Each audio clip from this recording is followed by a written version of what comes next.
Bien qu'il y ait plein de vidéos sur YouTube sur comment mieux rimer ou rester dans le rythme, beaucoup ne t'apprennent pas à maîtriser l'essence de ce qui fait qu'une personne n'est pas juste un rappeur, mais un vrai artiste dans le rap, c'est-à-dire créer des jeux de mots stylés. Notre chaîne sur la science du rap est convaincue que l'épisode d'aujourd'hui va non seulement t'aider à améliorer tes jeux de mots, mais aussi te donner des exemples pour t'aider à y arriver. Donc, si tu veux apprendre à améliorer tes jeux de mots en rap et devenir l'un des plus malins à balancer des rimes sur la planète, cette vidéo est faite pour toi. Rejoins-nous dans l'épisode d'aujourd'hui sur Self-Made Music, où on va te montrer comment améliorer tes jeux de mots en 5 étapes simples. Mais avant de commencer, si tu veux apprendre à améliorer tes jeux de mots en rap instantanément sans même avoir à noter quoi que ce soit, assure-toi de cliquer sur le premier lien dans la description et visiter la Self-Made Music Academy. Notre meilleure formation, Lyrics Mastery. Écrire un texte original et captivant par semaine, qui retranscrit tes pensées. Vous aurez des exercices guidés, des défis et des étapes à suivre pour non seulement maîtriser l'écriture de texte, mais aussi apprendre à créer des jeux de mots rap dès que vous entendrez un beat. Cela dit, plongeons dans cet épisode avec l'étape numéro 1. Commencez par l'exagération. La première étape pour améliorer votre jeu de mots en rap en 2025, c'est d'apprendre comment changer vos paroles prévisibles et factuelles. Transforme ça en quelque chose de tout de suite accrocheur pour l'auditeur. En apprenant ce secret de jeu de mots, l'une des meilleures astuces que tu peux avoir, c'est sans doute l'exagération. C'est comme ajouter une touche de couleur à tes paroles, les rendant plus percutantes et inoubliables. Une histoire poussée à fond sera toujours plus captivante qu'un simple « j'ai fait ça et puis ça ».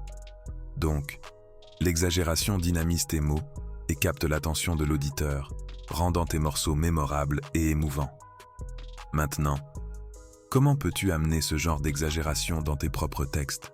C'est toute une question de personnalisation. Pense à ton parcours, à tes expériences. Peut-être que tu viens d'un petit village et que ta vie quotidienne a l'air ennuyeuse en surface.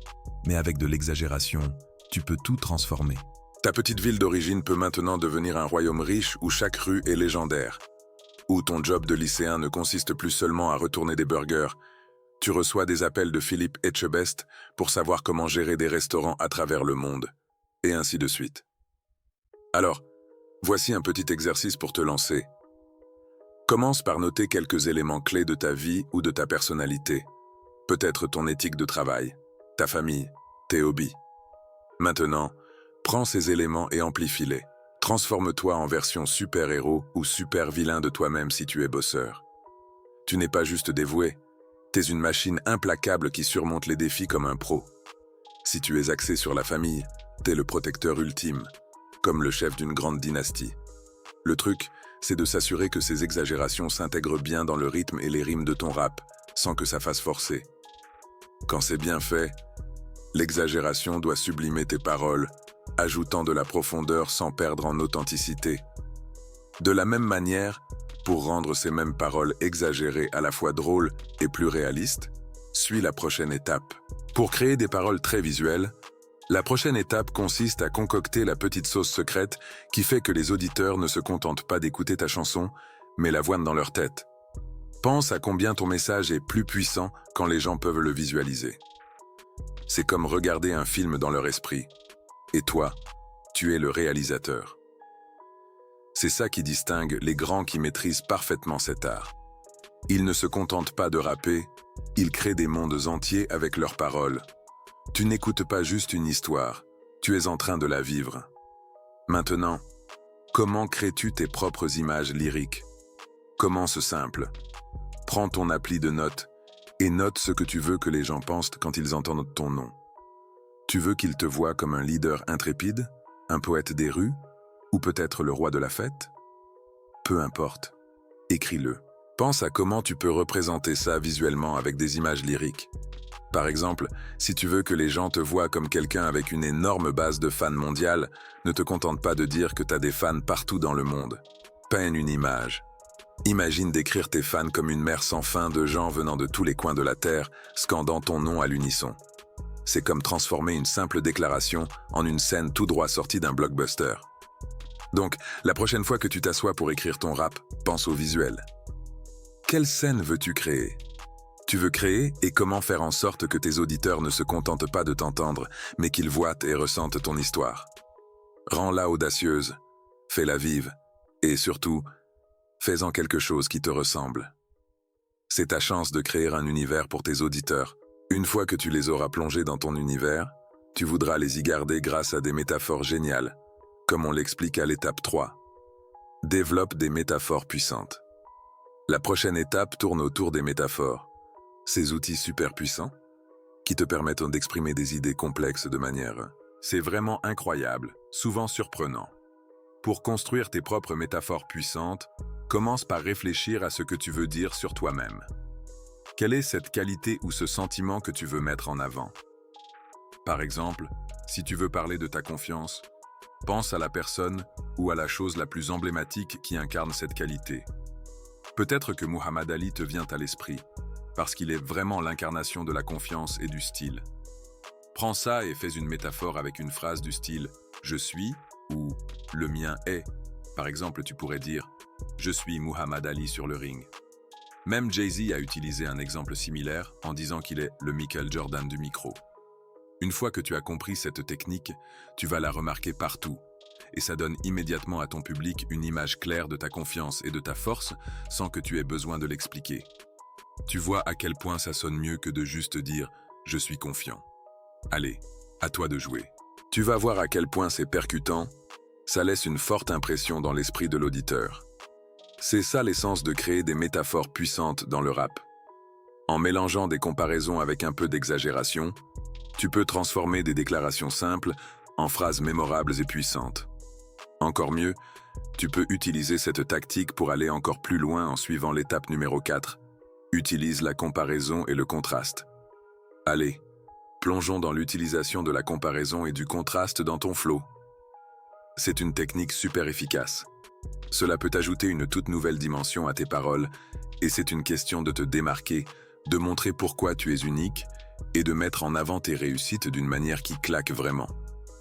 Imagine que tu parles de tes propres réussites, c'est déjà génial de dire ce que tu as fait, mais c'est encore plus fou quand tu le mets à côté de ce que les autres n'ont pas fait. Ce contraste peut faire briller encore plus tes succès. Maintenant, mettons tout ça ensemble. Un bon truc, c'est d'utiliser le mot « comme » pour faire cette comparaison. Par exemple, tu pourrais dire « Comme ils dormaient, moi j'étais là à faire des trucs ». Tu compares directement ton hustle à leur manque d'enthousiasme. Donc, commence par penser à un moment où tu as surpassé quelqu'un. Qu'est-ce que tu faisais? Qu'est-ce qu'il faisait? Disons que tu passais tes nuits à écrire des vers pendant qu'eux faisaient la fête. Ta phrase pourrait dire « Depuis qu'ils sont en boîte, moi je suis en studio à balancer des barres jusqu'au lever du soleil. » Et ainsi de suite. C'est accrocheur, et ça montre bien la différence entre ton dévouement et le leur. Tu ne racontes pas juste ton histoire. Tu la mets en perspective par rapport à la leur pour faire ressortir ton parcours. Souviens-toi, ce n'est pas que les mots que tu choisis, mais aussi comment tu les délivres. Assure-toi que ta phrase s'accorde bien avec le rythme et que ça colle dans l'ensemble de la structure rhythmique de tes vers. Joue avec les formulations jusqu'à ce que ça sonne juste. Mais la meilleure façon de te comparer aux autres rappeurs moins doués, c'est de raconter une histoire, comme on en parle à l'étape numéro 5. Adopte la narration personnelle. Enfin, plongeons dans l'univers de la narration personnelle et du rap. C'est vraiment une question d'apporter tes expériences uniques, tes galères et tes victoires dans tes paroles. Et ce n'est pas juste faire de la musique, c'est créer du lien. Ton public a un niveau plus profond, tu veux puiser dans ta propre vie pour trouver ces histoires qui résonnent vraiment avec les auditeurs, les présenter d'une manière qui semble authentique et captivante. Le storytelling a toujours été une grande partie de l'histoire. Malgré tout, la façon dont tu intègres ces compétences dans tes propres bars, c'est d'abord de réfléchir à des changements significatifs dans ta vie. Peut-être que tu as déménagé dans une nouvelle ville, changé de carrière ou affronté un gros défi. Décris pas seulement ce qui s'est passé, mais les émotions qui étaient là. Si tu as déménagé pour réaliser ton rêve, parle de la peur et de l'excitation de tout recommencer, des obstacles que tu as rencontrés et de la satisfaction d'atteindre tes objectifs. Mais raconter des histoires personnelles, ce n'est pas que pour les grands événements. Parfois, ce sont les petits moments du quotidien qui comptent, aussi peut-être tout aussi puissants. Pense à un moment où tu as dû prendre une décision difficile. ou à une prise de conscience qui a changé ta perspective. Ce sont ces histoires qui te définissent, et les partager peut créer une vraie connexion avec ton public. Enfin, pour t'améliorer dans l'art de raconter des histoires, étudie les grands. Donc, intégrer des récits personnels dans tes paroles de rap ne parle pas seulement de ta vie, mais aussi de créer un lien plus profond avec ton public. C'est faire en sorte qu'ils ressentent tes expériences, tes luttes et tes victoires. Alors, plonge-toi dans ta propre histoire et laisse ton public découvrir le vrai toi à travers ta musique. Sur ce, j'espère que tu as aimé l'épisode d'aujourd'hui. Si tu es prêt à améliorer ton jeu de mots instantanément, n'oublie pas de visiter le premier lien dans la description de la vidéo. On te remercie de nous rejoindre ici, à la Self-Made Music Academy. À la prochaine, au prochain épisode.